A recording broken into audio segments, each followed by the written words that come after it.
everybody, it is Dirk. I am back on the road. As you can see, I am a great stater of the obvious, and we are just departing Decatur, Illinois. We are on Interstate 72 heading over to the junction to pick up I-57 in the Bloomington area and head up to Hammond, Indiana to pick up some stuff and bring that out to Iowa and South Dakota.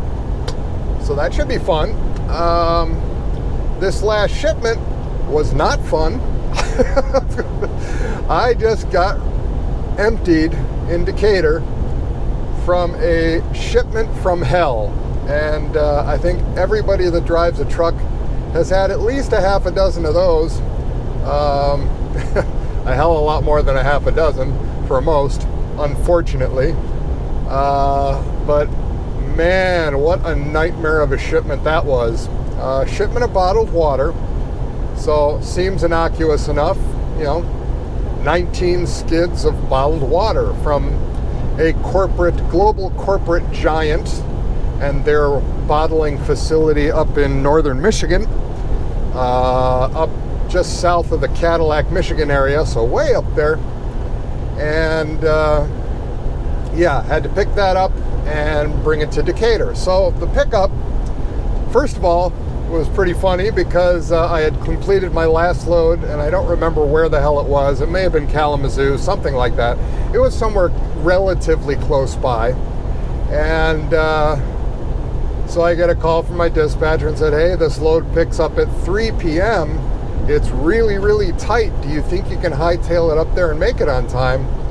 And I said, well, I'll do as best as humanly and legally possible.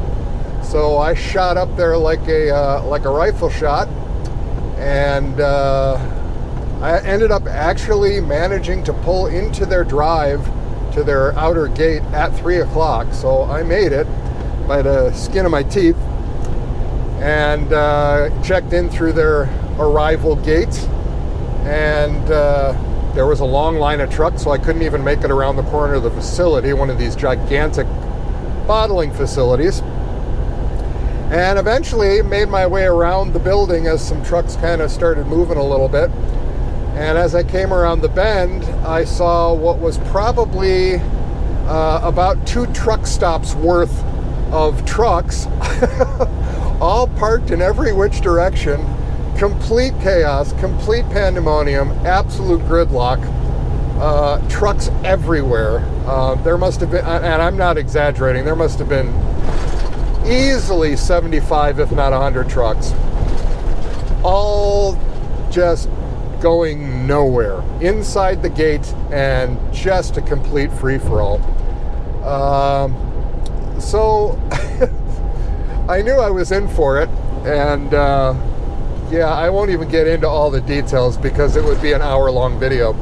But suffice it to say, it was the most ridiculously unorganized, completely chaotic nightmare of a shipper I have ever seen in my life. Just one little detail of it.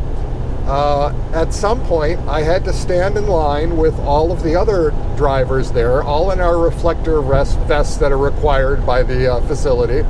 So imagine all of these truck drivers, like 50 to 75 of us, all in our little reflector vests, all of us pissed off, all of us tired, all of us just wanting to get loaded and get the hell out of there, all herded like sardines into this quote-unquote driver lounge waiting area inside the building, which you have to go into to get to the counter where they check you in manually through the glass with one, I count them, one live human being on the other side of the glass to check all of those people in and check all of those people out. Absolutely insane. So I stood in this line with all of these other drivers for over 2 hours. I am not kidding. 2 hours standing like shoulder to shoulder, not an ounce of breathing room, packed in this room the entire time. As one driver leaves this room, another driver from behind that's waiting in the line going outside of the door enters from the back. So the entire time this place is packed with drivers. It was insane. I mean, absolutely insane. I mean, that's borderline torture, what these places do. And that's an entire video unto itself. The problem with shippers and receivers. And how that, in my opinion, is a far bigger problem in the industry than a driver shortage. Everybody harps about a driver shortage. I don't buy that the whole issue is a driver shortage. Yes, there is a driver shortage. I'll buy it to some extent. However, the real problem in the industry are shippers and receivers like that hold drivers hostage in their facility with no ability to do anything other than wait for hours and hours on end, and actually sometimes more than a day they hold people hostage, and they get away with it. And I think it's absolutely unethical and absolutely wrong that they're able to do it. But anyway, again, like I said, that's a topic for a whole nother video. But long story, very long story short, all too long, painfully long story short, 6.5 hours I was there. 6.5 hours to get loaded with bottled water. Absolutely nuts, right? So by the time I get out of there, my clock's completely destroyed. I have 15, 20 minutes left. I quickly found a rest area off the highway and hit that. One of the most beautiful rest areas I've ever seen up there in northern Michigan. You get off the exit and it's not one of those rest areas that's like right next to the highway, as most are. This one is like a winding road up. It goes up in elevation through all of these trees through the woods and ends up at this beautiful little rest stop, all nestled in the trees. It felt actually more like a KOA campground. I was reminded of my time in the Boy Scouts when I was a little kid going camping. It was absolutely beautiful. So spent the night there. Following morning, I did my 10, not a moment more, and was rolling at a 10 hour and 1 minute mark. Well, actually 10 hours and 15 minutes, because they always do a pre-trip. And I'm rolling as fast as, legally possible. I finally get to Decatur on, that is now Thursday of last week. And Thursday was a day where we had insanely high winds. So even with, 40,000 pounds of water plus in the back of the trailer, I was blown all over the place. A bunch of trucks got tipped over on I-57 or 55. I can't remember which one I was on. It was bad. It was really bad. So, I went as quick as I could, but, I wasn't doing the full 65, whatever. I was down closer to 60, and even that was pushing it with that wind. But I ended up getting down to Decatur at, I want to say about 1:45, 2 in the afternoon, something like that. And get to this receiver and quickly found out that not only did I have to deal with the shipper from hell, I'm now going to have to deal with the receiver from hell. It's a contracted warehouse, contracted by the, the global corporate giant that bottles the water, and they don't want the water shipped directly to their facility. No, they contract out this other facility where they want all this water delivered to. So after sitting in the line for an hour or two, I finally get up close enough. I've never been there. I finally get up close enough to see a sign, which would have been very nice of them to erect this sign way further down the line of trucks that sits outside of this place so that you can actually see it when you pull in. But no, they put it right at the beginning of their docks. So you pretty much have to wait in this eternal line until you get all the way up to their dock doors, And then you see their sign that says, call this number to check in. Fine. So I call the number to check in. Another very long, tedious, painful story, shortened, Reader's Digest version. They refused the shipment because, get this, their quota for receiving water trucks had been met that day.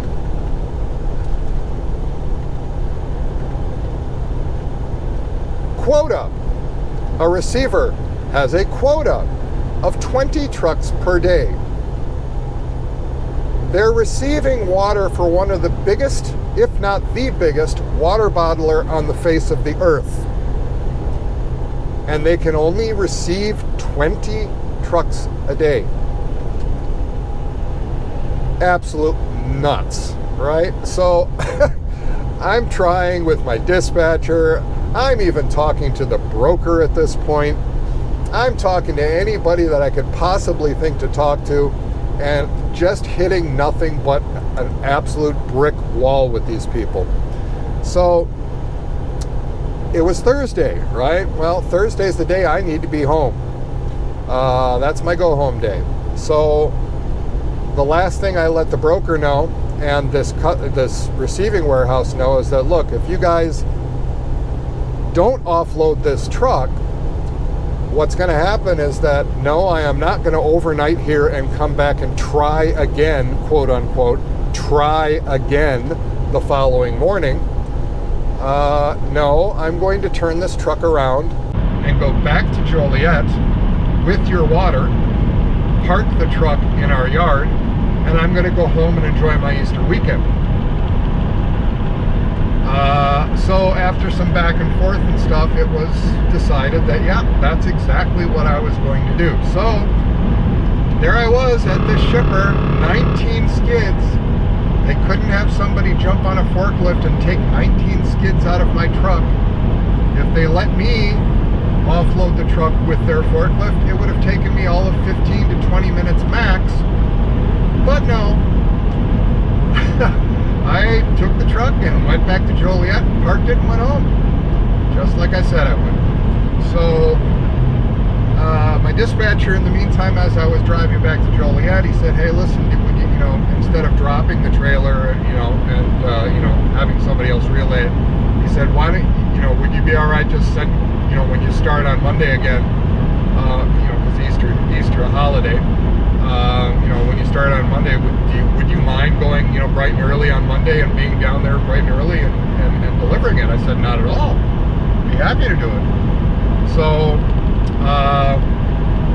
basically my Easter Sunday was cut short, and because I was looking at the math at the time, and to be down there in Decatur at any time close to 8 a.m., that would mean leaving GP Transco at 4:30 or 5 o'clock in the morning. I'm another hour and a half north of there where I live. So I just thought, you know what, instead of going to sleep Sunday night at home and then trying to get myself up at 1 or 2 o'clock in the morning and being a coherent human being, I knew that wasn't going to happen. Going to bed that early, it was going to throw my whole clock off. So I just decided, sometime in the afternoon, late afternoon, screw it. I just jumped in my car, went down to the truck, and slept last night in the truck, so that I could wake up super early in the truck, do a pre-trip and get on my way. So that's what I did, and got down to the receiver again this morning.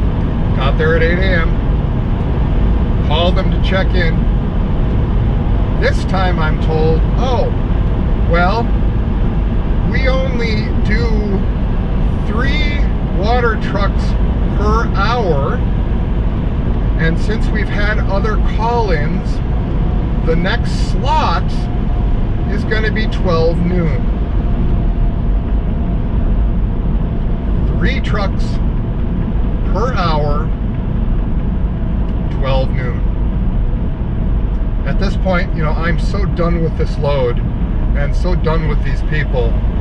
I wasn't going to argue with them. I wasn't going to say it. It's like, okay, tell me what I got to do. Well, at about, quarter to noon, why don't you just give us a call back and then we'll get a door. Okay. So I just thankfully they had a gigantic lot out on their side, so I just parked, closed the curtains, took a nap. Nothing you can do. Can't fight City Hall. You know, I mean, you're dealing with complete idiocy. You're going to get nowhere with them. So, and I knew that, having dealt with them on Thursday. So, comes about 11:45, I call them and I get somebody on the line. They say, okay, well, we're going to send you a text. You know, just reply yes that all the information in the text is right, is correct. And then after you send that reply, you know, we'll send you a dock door when it's available. Okay, so I did that. All the info was right. Texted them yes. Waited for another hour and a half beyond. So it was, you know, 1:30 or something like that, or 1:15, something like that, before I finally ended up getting a door. Backed on the door, they got it empty, and I'm out of there. Most ridiculous thing I have experienced in quite some time. Man, I tell you, some of these shippers and receivers, they should not be able to operate like that legally. They really shouldn't.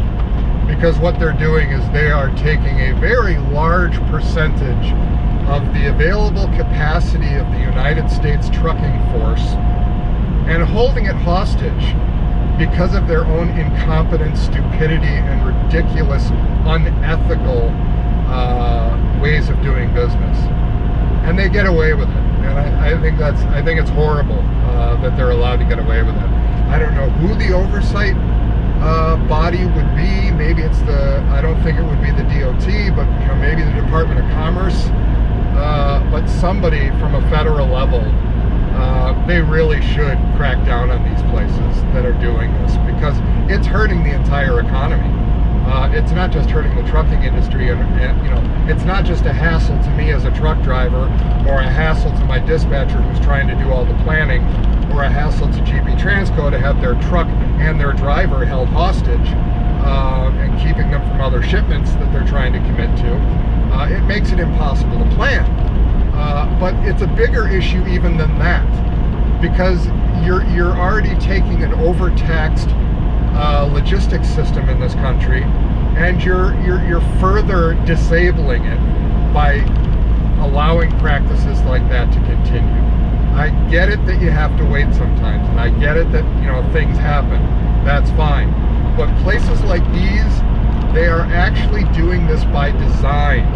They are ordering trucks like the shipper. I guarantee you that they ordered all 75 to 100 of those trucks to show up between 2 p.m. and 3 p.m., knowing full well that these trucks would not even be close to getting loaded.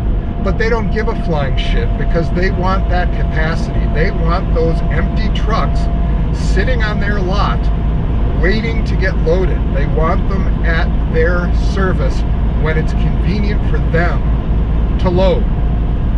And they get away with doing that. And I think it's incredibly wrong. And I wish something could be done about it, but it's over my pay scale. Anyway, we are en route to Indiana, and hopefully to a better load and a better you know, way to run the week. And yeah, we'll see what happens. Another windy day out here in the plains, so I'm being careful, because I'm empty now and I'm really getting blown.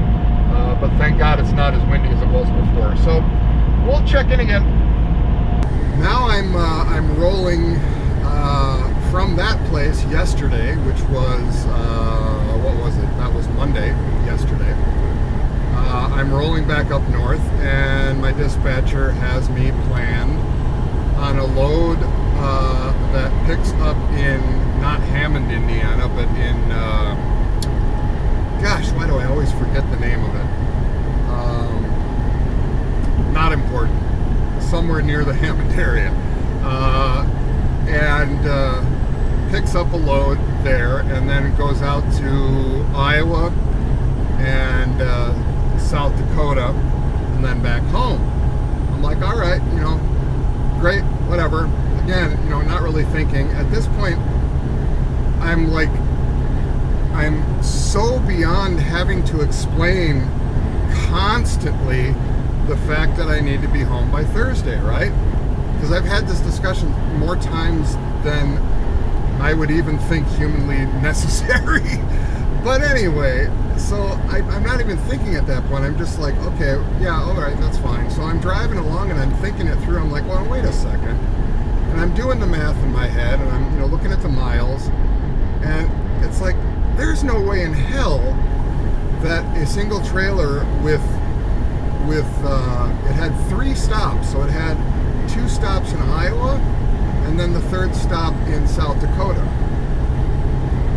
By the time I'm done with all of that, even if I were to take the truck completely empty and not take another load to come back and just hightail it home, I would be back by like Friday afternoon at the very earliest.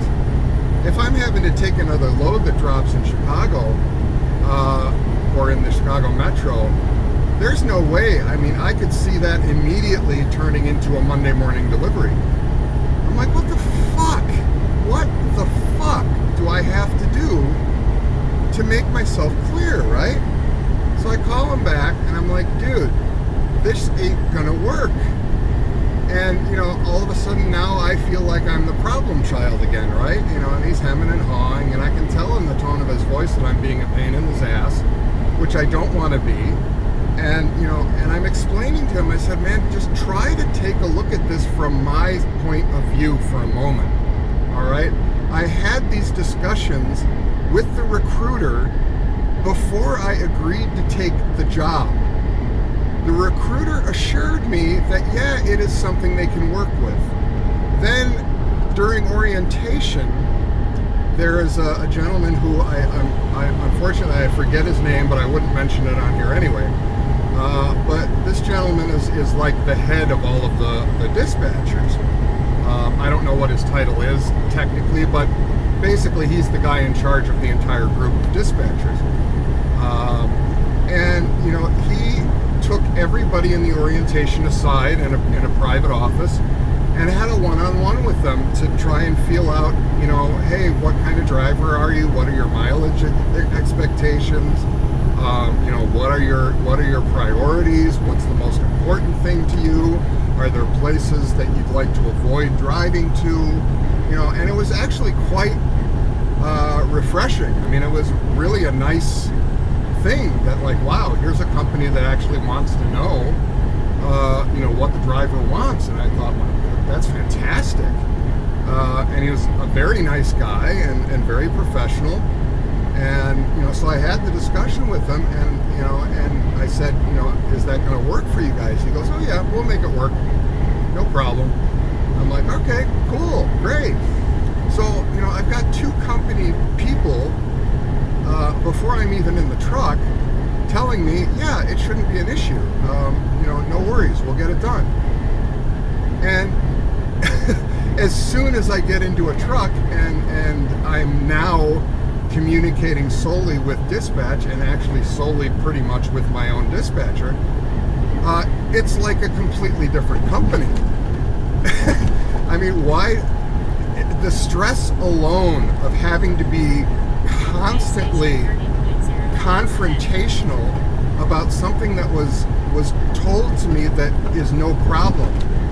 It starts making me feel like I'm a problem and I'm an asshole. And I don't like that. I don't like that feeling. It's like, all I want is what I was told is possible. And I told him yesterday in my conversation, look, if they had told me that what I want is not reasonable or not possible for the company to do, had they told me that, I would never have come to the job. I would never have taken it. I wouldn't have wasted your time or my time. Because I know I can get that at a trucking company. And if it's not GP Transco, I can easily get it elsewhere. So, it's not in my best interest to leave that vague, knowing that I have a specific requirement, and take a job. I mean, it just doesn't make sense. Yet here I am. So at this point, I'm almost at my wit's end. So long story short, I'm on another load from the same shipper, This one is going directly to Fargo, North Dakota. It is delivering in Fargo, North Dakota, and then I'll get a return trip back to GP. And this one, he assures me absolutely for sure that he will be able to get me a return load and get me back to GP Transco headquarters in Joliet by Thursday. I have his assurance on it. Said, fine, great, happy to do it. Give me the load. So that's what I'm running now. But, you know, again, I said from the onset I was going to be very, very honest and very, very direct with my experience. And, you know, all of this that's happening is, you know, unfortunately very negative and very stressful. It's not a situation that I want to remain in. So either it changes or whatever the company needs to do to make what they told me they could do happen, or I'm gone. It's one of the two. So, which is really a shame because I really do think they're a good company, you know, and I really do think they're good people. I have a lot of really good things to say about them, and you know, for somebody who's looking at them who doesn't really care as much about, you know, specific home time requirements, or somebody that's looking at them, you know, as far as, you know, being more of the conventional over-the-road driver, you know, being out 2, 3 or more weeks at a time, I'm sure they wouldn't have any issues at all, because that's kind of what they do. That's their primary operation. So, and in that type of a role, fantastic company to work for. They really are. But, you know, as far as, you know, a regional or dedicated kind of an environment where somebody really has specific home time requirements like myself, you know, I don't know if it's just this dispatcher or if it's, you know, a problem for the company, you know, period. So I need to figure that out, and we'll see what happens. So at this point, we're on our way up to lovely Fargo, North Dakota. I want to get around this guy because he's deciding, this Jeep up there, to drive 20 miles per hour. For what reason, God only knows. But yeah, we're heading through the Rockford area and heading over to the 94 to run up through Minneapolis and out to Fargo. So we'll keep you updated. More later. Hey, nice butt. Well, no, butte. I'm sorry, butte. Nice butte. Look at that beautiful rock butte up there. I love it when I pass this thing. I don't know, I always imagine somebody on horseback standing at the top of it like the Lone Ranger or something. Anyway, I've passed that rock, that butte, that butty many times before, and I never capture it on video. So this time around, I got it. Yay! Of course, that is if the GoPros actually work. We'll see.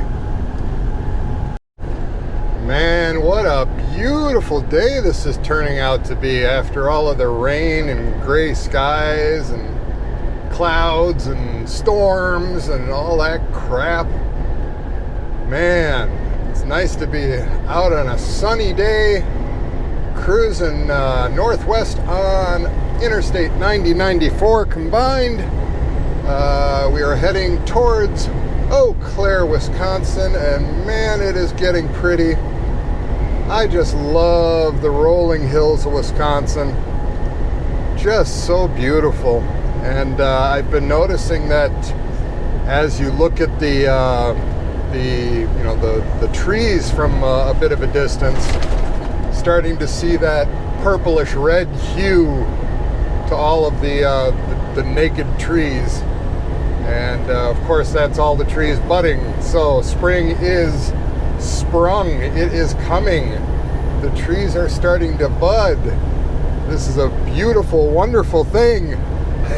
That must mean winter. Well, I'm not going to say it, because as soon as I say winter's over, tomorrow it's going to be a driving snowstorm, because not terribly long ago, probably a week ago, I was coming back from the Minnesota area, on this very same highway, just on the other side heading east, and I was going through almost whiteout snowstorms. So yeah, I'm gonna shut my mouth and not say a damn thing about that. But man, I just love Wisconsin. What a beautiful state. Well, Wisconsin, I thank you for once again having such wonderful hospitality and providing such a lovely day to drive. I thank you very much. And as we are meandering our way over the pristine waters of the St. Croix River, we are rapidly approaching the border to Minnesota. Yes, we're visiting our friends in Minnesota again. I love the state of Minnesota. Some wonderful people up here and a beautiful state. And of course, the welcome mat is out for us truckers. It's called a weigh station. So, very first thing you do when you enter Minnesota, you pull right into their weigh station.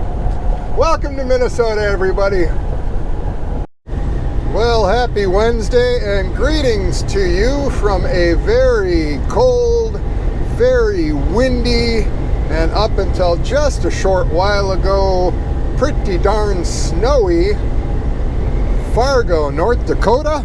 That's right, we are in North Dakota. We made it. Yet another state to check off of the list as far as states I have driven in with the CDL, with the semi-truck. Have driven in it in a car, but not with a truck. So at least I don't think so, unless I was here with Erschbach. I don't think I was. At any rate, I'm here now. So as you can see from the lovely vista out the front, let me make sure that I don't have crud in front of that camera, which I probably do, and I probably just made it worse. But as you can see, hopefully the snow is still on the ground here, and winter is just not quite ready to give up its grip up this way, which is understandable because hell, we're almost in Canada. So anyway, yesterday I made it as far as Alexandria, Minnesota, which is almost at the North Dakota border, way up in northwest Minnesota. Stayed the night there at a truck stop, Flying J, Pilot Flying J, and was up very, very early this morning. Left there and completed the last hour and a half or so to Fargo. And so we delivered the load I was carrying that was going to West Fargo. And once that was delivered to those fine folks, we got back in the truck and made our way, I want to say about 15-20 minutes away to the other side of Fargo. And that's where we were going to pick up a load that was going to Joliet, back to very close by the GP headquarters. And I pulled up on the curb, arrived, kind of pulled the brakes, was about to get my stuff and go inside and check in, and my phone rang, and dispatch is on the line, and they said, hey, change of plans, we need to pull you off that load because there's a trailer that needs to be rescued. Okay. Not an uncommon thing in the trucking business. You know, when you have all these drivers out running all these loads, every driver is operating under their own federal hours of service clock. And there are occasions where a driver who is under a load is running short of hours and won't be able to make it to where he needs to go with that trailer because he's being, restricted by his hours of service. And rather than have that trailer delayed, dispatch starts frantically looking around the area and seeing what other drivers are out there and what they may or may not be carrying, whether they're empty or carrying something else, maybe that's lower priority, that has plenty of time on it still or whatever.